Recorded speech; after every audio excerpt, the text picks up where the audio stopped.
Hello and welcome to the New Frontier. It's been a while since we recorded these, but we are back with an absolute banger of an episode because we have my friend Ian Simpson here from Sensor Tower, who is going to share some of the most earth-shattering new statistics about how Amazon shoppers are using Rufus in the US. So, Ian, how are you? Good. Thanks for having me. No, I'm really delighted that you could join us and that you could kind of use this as a platform to kind of announce, I think, what is going to cause ripples through our industry. So to just dive straight into it, you guys followed 60,000 real US shoppers to collect this data. And I want to get into the methodology because I think lots of people are going to have questions about exactly how you track this and what it means. 100%. But let's just start with the headlines. And there's two headlines that caught my eye when reading your report. Number one, shoppers who use Rufus are 2.74x, 274% more likely to buy than those who don't. And then secondly, 60% of heavy users, and I don't know, I'd like to understand what a heavy user is, but 60% of heavy users of Amazon include Rufus in a shopping session. So over to you. Let's take the first one first, and let's dive into what it means. Yeah. So let me flip it around. It's of the heavy users, they use Rufus 60% of the time. That's what that is. So they're like, what we have discovered is that it is 2026. It's people have been using ChatGPT or probably now Claude or Gemini on their phones all over for the last year and a half. It has become standard, at least for, a certain subgroup of people. The consumer is trained on how to use AI at this point. And so when they go to a place like Amazon that they've been going to for the last 15 years, and they see an opportunity to get a new experience and possibly a better experience with an AI chatbot that has all the promise of really enhancing that Amazon experience that has not changed dramatically in that 15 years, they're going to start using it. They're going to figure out if it's valuable. And if it surfaces the products that they want, then they're going to keep coming back to it. Because what we are learning is, and this is not news to the folks like you who've been in this industry for a long time, but what the data is clearly showing is that people who shop a lot, heavy users of Amazon, I'm talking about people that like once or twice a week, or maybe even 4 or 5 times a week, are going to Amazon to just get something, which we all have had weeks like that. Some people have that week every week. Those guys are looking for a specific product when they come to Amazon. Amazon sells everything. They know they can get everything. And so they're looking for a very specific thing. And Rufus, now we can see, is really streamlining how people do that discovery. And so they're taking full advantage. That's crazy. So a heavy user of Amazon, 60% of those are now using Rufus. That's what your study found. That's right. And what do you have a definition of what a heavy user is? Yeah, so a heavy user is someone who is using Rufus, who's on Amazon. I'm going to do the reverse math on this, but basically like once every 3 days or more. And there are a lot of those people. Wow. Okay. So the top adopters of Amazon use Rufus. I mean, that to be honest actually kind of makes sense to me when you explain what that means. It makes sense to me that those, I imagine they're buying the largest percentage of, they're probably it's probably some kind of 80-20 rule in some degree split. So like, the biggest users probably drive a lot more of the revenue for Amazon than those who kind of visit infrequently. Look, here's what I would say about that. I have one of those power users in my family. She's my wife. We have Amazon sitting outside our doorstep probably 5 times a week out of 7. And I mean days, multiple packages. And there's always something that people need. And Amazon just enables it. And we have 4 kids. So every day there's something that we need, and Amazon enables it. And whenever we talk to our friends, they all have the same problem that we have, which is how do you break down all the Amazon boxes? Like there's just so many Amazon packages. So I really do think that this consistent everyday user is an archetype in our society at this point, and not just like, you know, an anomaly in the data. And our data shows that. Like we have a lot of people in that category. I think you're muted now. So we'll get on to how you collect this data in a second. Yeah. But firstly, that kind of explains the second stat, which is mind-blowing and huge adoption that I think many people would not expect. Yeah. You know, we've been banging this drum for years, but like I think it's going to shock many people. But then the first stat is kind of even more mind-blowing, that shoppers who use Rufus are 2.74x more likely to buy than those who don't. So do you want to just put some color there? Yeah, so I'm going to throw out a bunch of averages. On average, right now, the average shopper, so I mean like anyone, any frequency, if they use Rufus, they're going to convert about 40% of the time. And if they don't use Rufus, they're going to convert about 20% of the time. Those power users can convert up to 50% of the time. So that's where you get that 2.5, 2.7 over the 20% of the time. So you get this like massive bump in conversion. And we've been talking about this now for almost 6 months. And the big question that people have is like, are we talking about causation or correlation? Like, is Rufus actually causing higher conversion rates?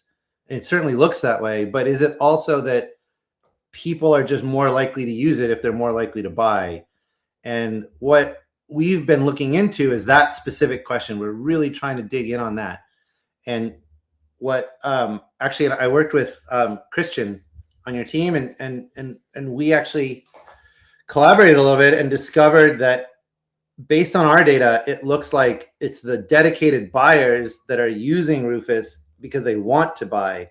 So of course there's going to be a higher conversion rate kind of baked in, but the headline is not that Rufus is supercharging purchase. It's that purchasers are supercharging Rufus.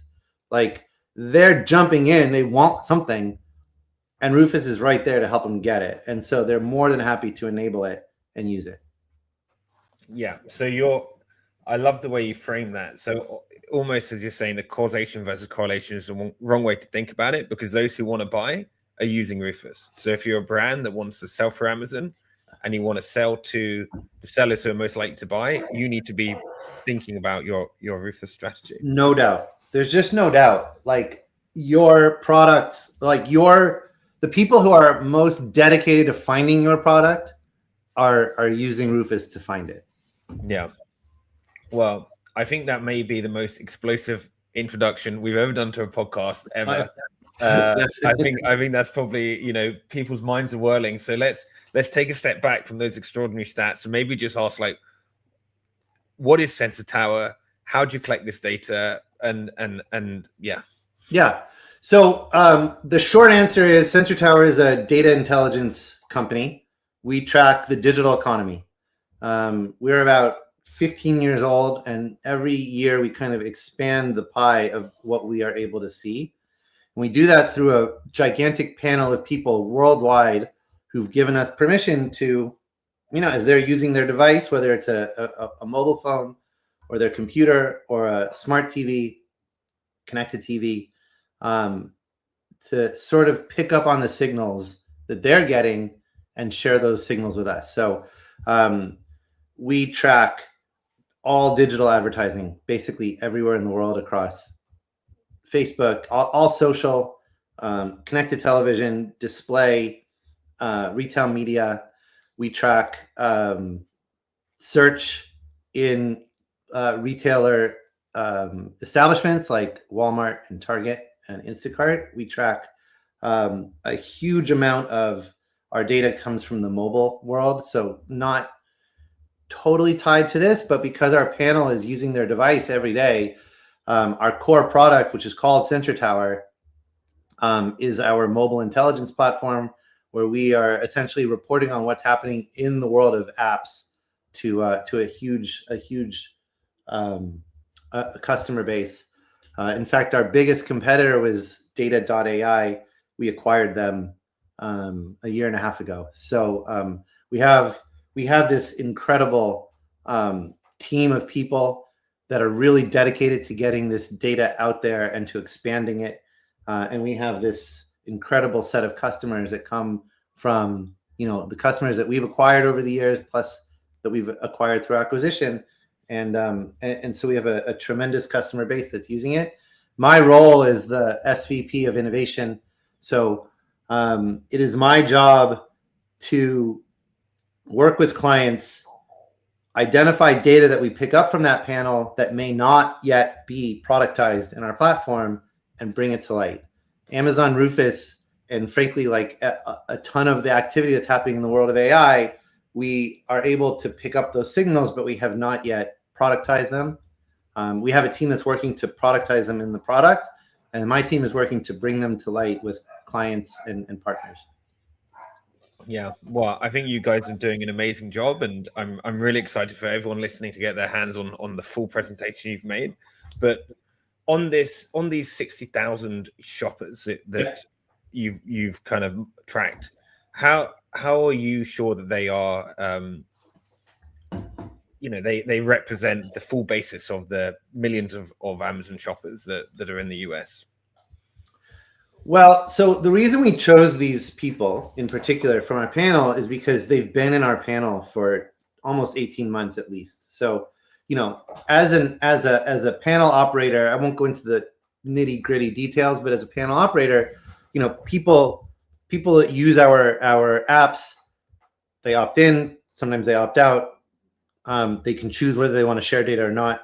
And so people do come in and out of our panel over time. These people were chosen because they have not left the panel at any point. So we have this dedicated group of people that we could actually track their activity over the period of 18 months. I want to say everything's very privacy compliant. We don't know anything about them. We're just picking up these shopping signals and these ad signals. And they're using their mobile device and they're using the web. So we're able to get a fair view of what these people are doing when they're coming into Amazon and doing their shopping. And so we've been able to map out when they use Rufus, when they chat with Rufus, when they make a purchase. We're not looking at the actual purchases. We just know that they've made one. And then we sort of piece it back together to understand what's happening. 60,000 people is a lot of people. We've cut the data 10 different ways to make sure that we're being consistent. And these trends are holding across a ton of different cohorts. But we chose this cohort as the one to go to market with because it's such a robust story about who they are and what they represent. 100%. And I think, as our good friend Jeff Bezos says, if your anecdotes and your data disagree, check your data. And anecdotally, it kind of fits with the conversation, my own usage and the conversations that I'm having. Yeah. You mentioned in there something very interesting. Kind of you're monitoring people both on web and app. So do you want to talk about actually the similarities you saw in Rufus adoption based on those different methods of searching for products? Yeah, so there are different platforms, and they actually have different adoption mechanisms, and we also have different tracking mechanisms. So again, I don't want to dig in on the details. I'm happy. We're very transparent about how we do it. But what we pick up on the desktop is a little different from what we pick up on the mobile app. And there's basically two distinctions that I have when I think about this. I have the first is, are they interacting with Rufus in any way, shape, or form? Are they, tapping on their mobile? Are they tapping on the Rufus icon? Amazon is serving up preloaded questions. People use it from the product page when they are investigating a product. There's an opportunity to use Rufus to read all of the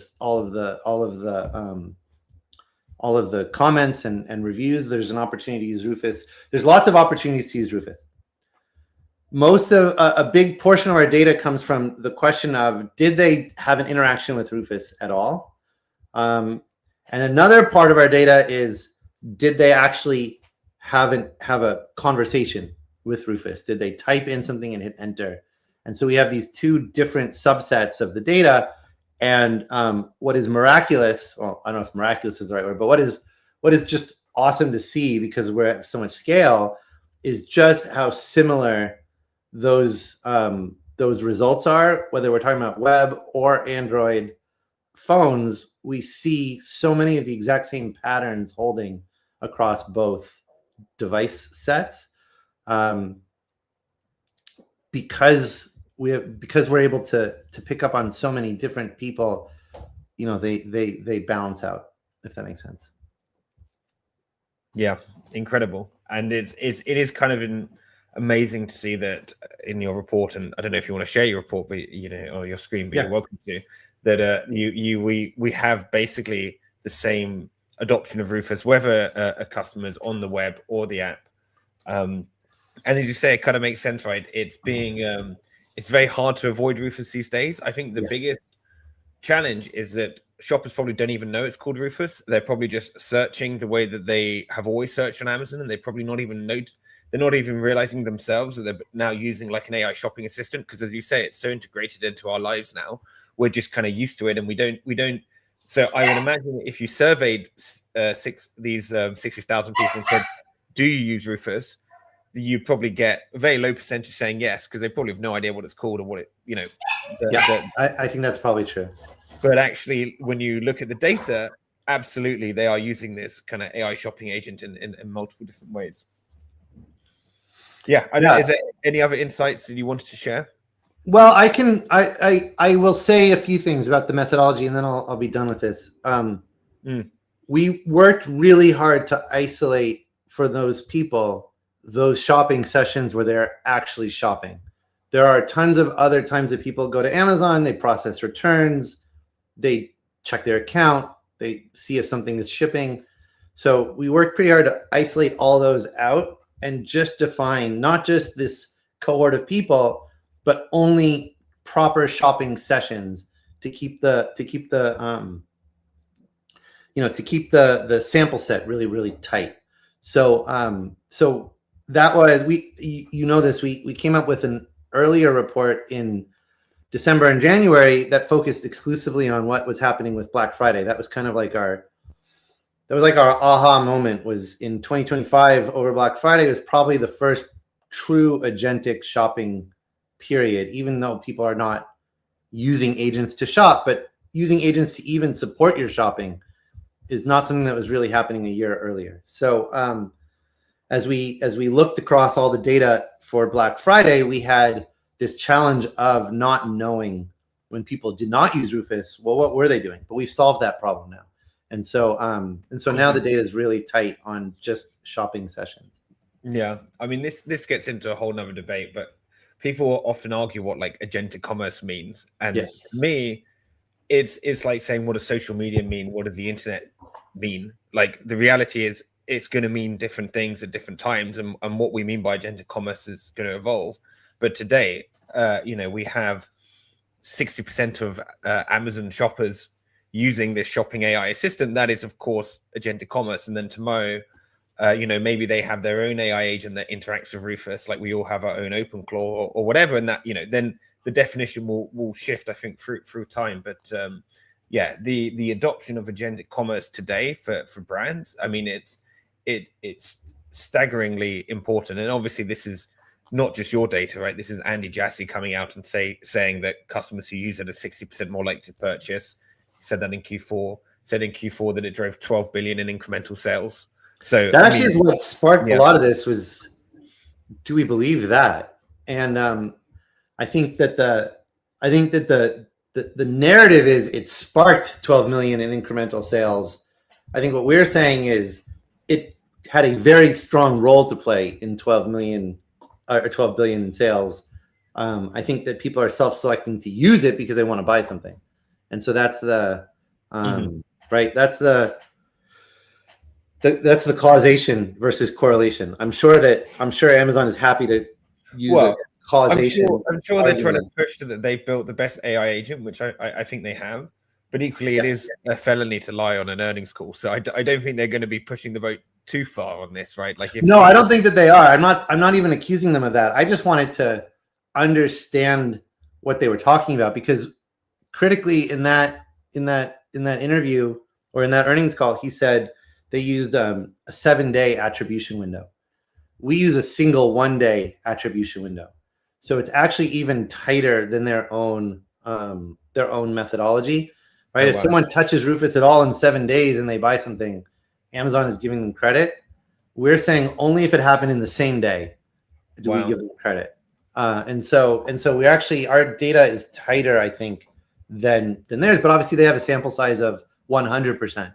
So, our 60,000 people versus their 600 million worldwide is a different sample. No, but I think it's really interesting to kind of independently validate this, because of course there's all sorts of reasons and motivations why Andy Jassy will be shouting from the hill that they've got the best AI shopping agent. But it's good to see that it kind of, in your independent data, it pulls through. Yeah. So I do have the report here. I want to caveat with it is actually, you and I set this meeting up. It is not released yet by our company. It's in draft mode. I don't mind sharing screen. I've got permission to do that, but you will see a little draft on the deck, because we reserve the right to make some changes here before it finally gets released. And so here it's just between me and you and all the folks watching on LinkedIn. So yeah, this is our sneak peek at the data. So I believe you are seeing my screen. Yep. Okay. All right. Now I have this one problem with my computer.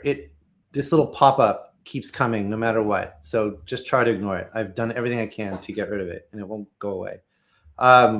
So the first few slides of the report are what I just talked about. This is a methodology slide, where we started tracking these people, and where and the period that we're actually reporting on.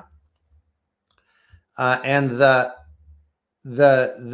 key insight came from Black Friday. This is actually, we reused this slide from our Black Friday report, showing that on Black Friday, Rufus just spiked, tremendously, while non-Rufus activity stayed flat. And so we really wanted to understand why that is. And so we looked now, not just over this Black Friday period, but over the full 6 months since the beginning of Q4.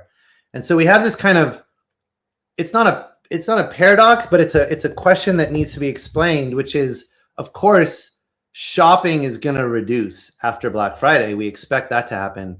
And we see this pattern at Walmart, at Target, at Amazon. But conversions are going up. This green line here is conversion rates. And so we've got this story where, shopping is coming down, but conversion rates are going up. And it really begged the question of why would that be the case? The spoiler is because when people go to Amazon on Black Friday, they're doing a lot of searching because they're trying to buy 20 different gifts. And so they may not convert on all of them. But when they go to Amazon in Q1, they're going because they have a specific thing they want to buy.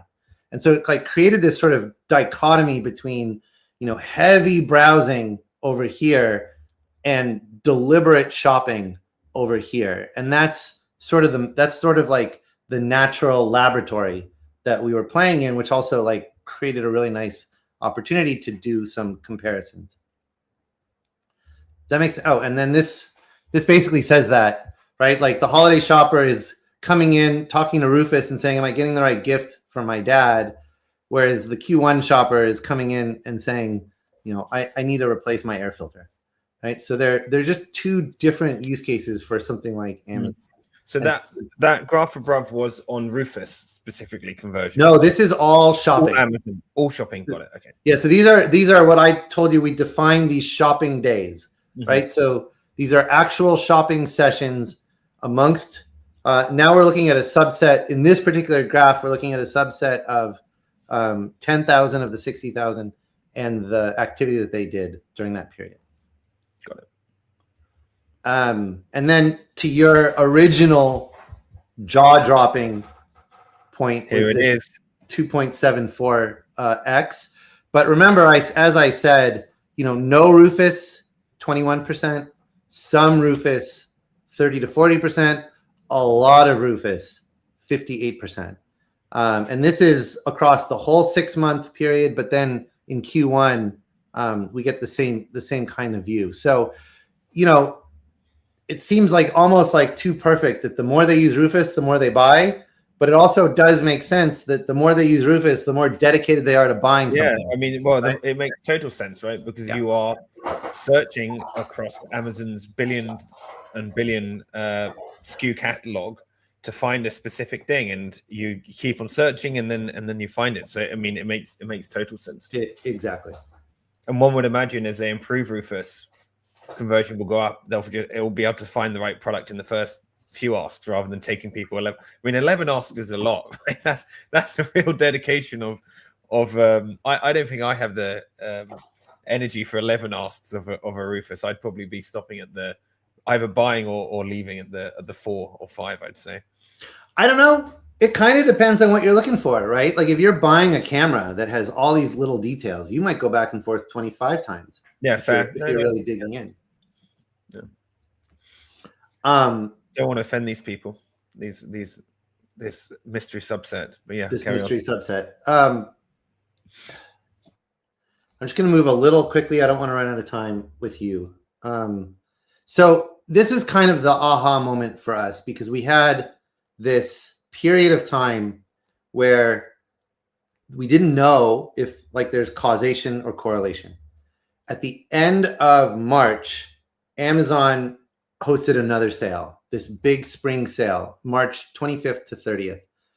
And I want to give credit to Christian on your team. He was really helpful in surfacing this insight. When we look at that, we look at the data during this time. This orange bar is Rufus sessions. This green bar is non-Rufus sessions. And for a while, I was looking at the data, trying to figure out like why all of a sudden in March do we see Rufus usage dropping and non-Rufus usage going up? And then we kind of had this realization there was this massive sale at that time. And so we dug in on what happened during that period. And the reality is even the most dedicated shoppers, even the guys who come in 5 times a week, they dropped their Rufus usage during this period of time. And the only plausible explanation is they found out that there was a sale. It was advertised all over the place. They came in to just browse and see if there was anything interesting. And so they're not using Rufus. They come in, they click on a deal page, they go to a product page, they think if the deal is worthwhile, and then they bail if they're not fine. This makes absolute sense to me, right? Because Amazon really does change the landing page and the whole app feeling and the web feeling during deal periods, so they can push people to you. It flashes up. It's hard to ignore. You click on it. You start. So it doesn't surprise me at all that during these kind of sale events that happens. I mean, it surprises. What it does, Max, is it lets us really understand why people are using Rufus. It solves the causation versus correlation question, right? People do not use Rufus because they want to browse. They use Rufus because they want to buy. And that's why the headline here is shoppers are supercharging Rufus versus Rufus is supercharging shoppers. Or I guess you could say it both ways. But, we found when we looked at the web data, same exact story. On websites, on desktop, on mobile, Rufus usage completely dipped during this period and then went right back up. We extended this. This is just last week, right? So this is as fresh as we could make it. It went right back up into back to like normal territory once the sale was over. The irony is conversions went down. So you have this major sale. You're bringing in more people to shop, but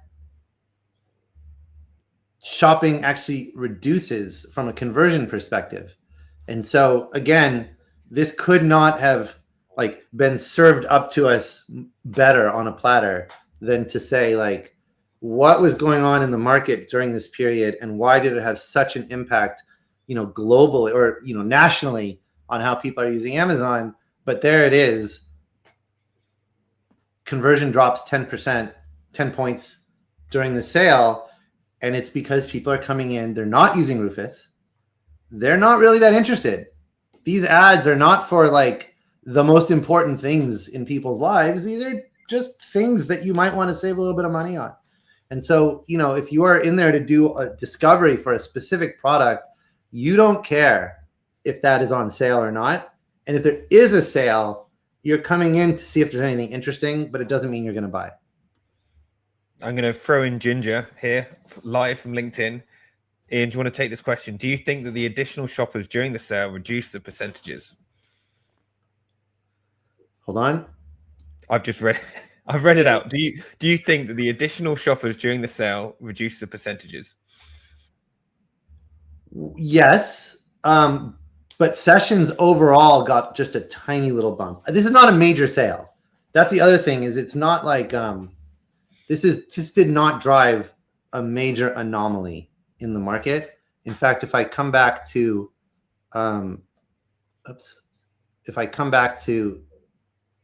this, right? This line here, this is what Black Friday looks like. That's a major sale. This is a little bit of like an increase in shopping sessions, right? Now, again, I am looking at just this dedicated group of shoppers.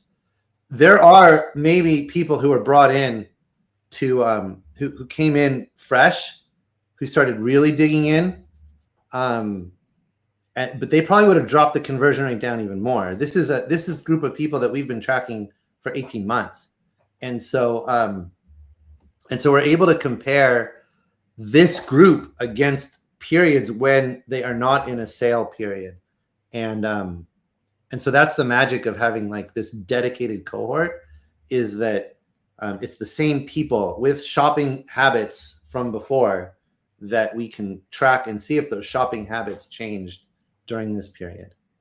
Great. If you're listening and you want to throw in a question. Otherwise, Ian, please carry on, and I'll read them out to you. Okay. No, I have it up here on a second screen. I just didn't realize. This is kind of it. Like I said, this is our top finding, and we really wanted to sort of bring it to light. We really want to emphasize that this story was true on Android and on web, and so very robust set of findings that we were really excited about. So we kind of end this with kind of a little bit of are you doing it right? Kind of a moment, right? Are your people, are you working with Amazon to surface the products that really matter to the people that are in the market looking for those products at that exact time? And so that's the ultimate question here. And I know, Max, that's your job. I don't know the answer. That's our job, exactly. Yeah. And we have some more questions. I'm going to throw them in. So here's a good one. Which demographics use Rufus more? So we didn't actually look at demographics in this. We looked across these people without looking at them from a demographic perspective. The only cohort cut that we did was, are they heavy shoppers? Are they moderate shoppers? Are they light shoppers? Or, are they really, really random shoppers? That's the only view I had. Okay, here's another one. And I've got an answer to this, which is you should use a Zoma. But the LinkedIn user asks, have you looked at what people are prompting about? No. So that's critical. I'm trying to stop sharing my screen so that, there we go. So I can just talk to you. When I say that our privacy is really important at Sensor Tower, I mean it. We're very dedicated to privacy. We do not look at the things people are writing. They're very personal. We have not found yet a way to pull that data in a privacy compliant way. And so we're just avoiding it completely. Yeah. And I would add to that at Zoma we're not using panel data, but we absolutely can show customers how through different methodologies on how people are searching for Rufus, and that's part of our core product. And we can go into that at a separate time, but I don't want to take away from your this kind of bombshell report, Ian, that you're talking about. Any final kind of thoughts or closing ideas or reflections on this? Yeah, look, I mean, so number one, I really appreciate the time. It's been really nice to present this data to you and to your viewers. I kind of I've really been jazzed over the last 18 months because the world is changing so fast. There's so much to follow. You have your opinions about whether you like it or you don't like it, but it is interesting. And, you know, as someone in my generation who came of age during the dot-com bubble, you know, we're kind of reliving that again. But now I have the perspective of, you know, hindsight, experience to know that this is a really important period just for society. No matter your perspective on it, society is changing. A year ago, Amazon cut ChatGPT out of its wall, and Walmart let ChatGPT in. There was all this debate about whether that was a good decision from Amazon's point of view. A year ago, people were saying that Google was on its way out and that ChatGPT was replacing search. Everything is changing so fast. The way that Rufus has kind of like taken a center stage in this discussion, I think is really interesting. I think that the end of the day today, agentic shopping and using a ChatGPT to do your shopping or Claude to do your shopping is still a very tiny percentage of actual shopping. We still have a adoption curve in front of us. So I don't want the message to be you've already missed it, right? That's what I think you're saying to your clients is we're here to help you so that you don't miss it. But I don't think that you've missed it just because we're using these numbers of 60% are using Rufus. I think everything's changing so quickly. You want to build that muscle so that you're able to like catch that wave as it continues to go and morph and change. It's just going to change. Whatever we're talking about today, it's going to change again in 3 months.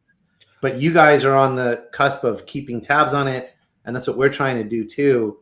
And so it puts us in like this really unique position of like seeing it and then helping other people through it. And it's pretty gratifying. Yeah.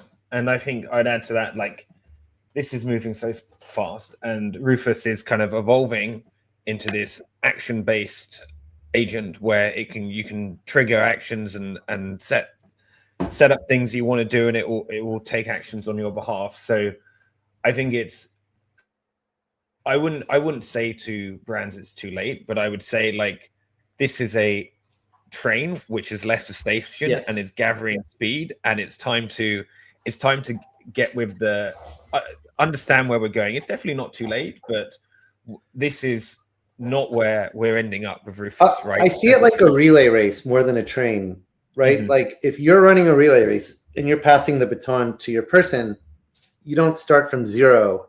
Yeah. The person is running with you and then picks up the baton and goes, right? Like you want to be running with the market as it's moving so that if it changes, you're already at the same speed.